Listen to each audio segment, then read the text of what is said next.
Welcome back to the court, everyone. I am your host, and today we are diving deep into the absolute chaos that is the NBA All-Star selection process. Every year we see the same drama, but this year it feels personal. We are talking about the guys who put up monster numbers, the ones who leave it all on the hardwood every single night, only to get overlooked when the reserve ballots come out. Whether you are an athlete training for your own season or a die-hard fan, you know that being an all-star is about more than just a trophy. It's about respect. Today, we are breaking down the snubs, the shockers, and the technical reasons why your favorite player might have been robbed. Let's get into the 2024 All-Star drama. Before we get to the snubs, let's acknowledge the heavy hitters who secured those starting spots. We are seeing LeBron James making history with his 20th All-Star selection. Think about that longevity, 20 years at the top of the food chain. Then you have Giannis Antetokounmpo, the Greek freak, leading the East.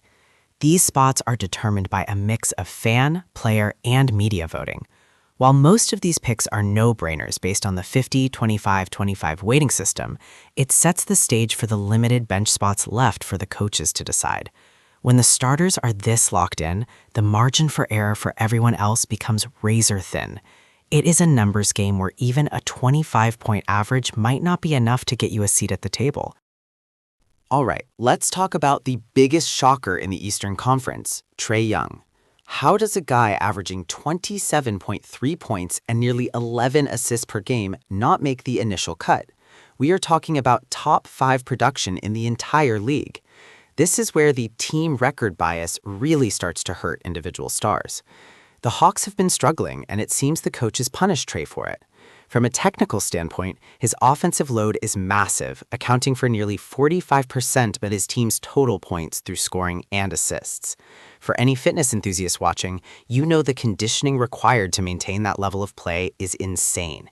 To see that work go unrewarded by an all-star nod is a tough pill to swallow for fans in Atlanta. Moving out west, we have to talk about Domantas Sabonis. This man is a double-double machine, leading the NBA with over 40 double-doubles this season. He is averaging 20 points, 13 rebounds, and 8 assists. Those are historic numbers. We are talking Wilt Chamberlain or Nikola Jokic territory.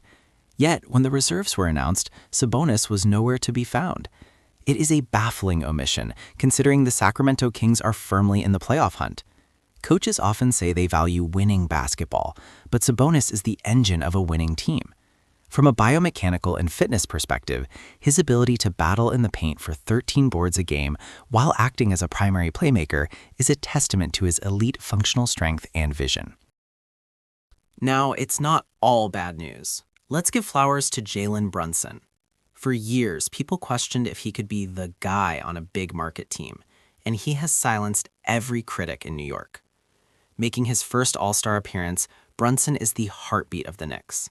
He is putting up nearly 27 points a night and doing it with incredible efficiency. His footwork is a masterclass for any young athlete. It is not about being the fastest, but about being the most technical. His selection is a shocker only to those who haven't been watching the Knicks climb the standings. This is a win for the skill over raw athleticism crowd. Brunson has proven that elite IQ and a relentless mid-range game still dominate in the modern NBA. This brings us to a controversial topic, the reputation vote. Sometimes veterans get the nod because of their name value, even if their current season stats are a tier below the young snubs. It is a battle between legacy and the now. We see players like Paul George or Anthony Davis making it, and while they are playing great, are they objectively better this year than the guys left off? The All-Star game is half exhibition, half prestige. The NBA wants stars that casual fans recognize, which often hurts the breakout players on smaller market teams. For fitness junkies, we see this as the veteran savvy versus peak physical output debate. Should the game be about who you are, or what you did in these specific 40 games? Let's talk about the technical side that often gets ignored, defense. Rudy Gobert has the Minnesota Timberwolves sitting at the #1 defensive rating in the league. He's averaging over 2 blocks per game and altering countless shots. Yet, in an all-star game that celebrates dunks and threes, defensive anchors like Gobert often get the short end of the stick.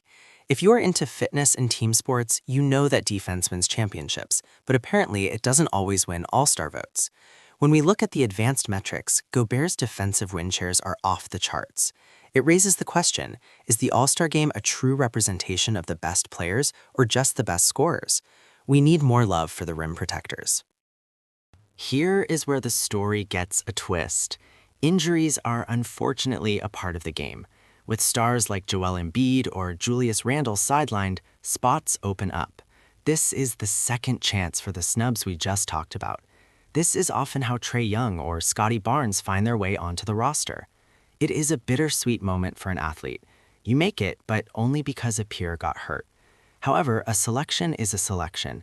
It goes on the resume forever. For the fans, it is a chance for justice to be served. Keep an eye on the commissioner's desk, because the injury replacement list is often more interesting than the original roster. It is the ultimate next man up mentality in action. So, who was the biggest victim this year? Was it Trae Young and his 27 points, Sabonis and his 40 double-doubles, or maybe Fox or Gobert? The debate is what makes being a sports fan so much fun.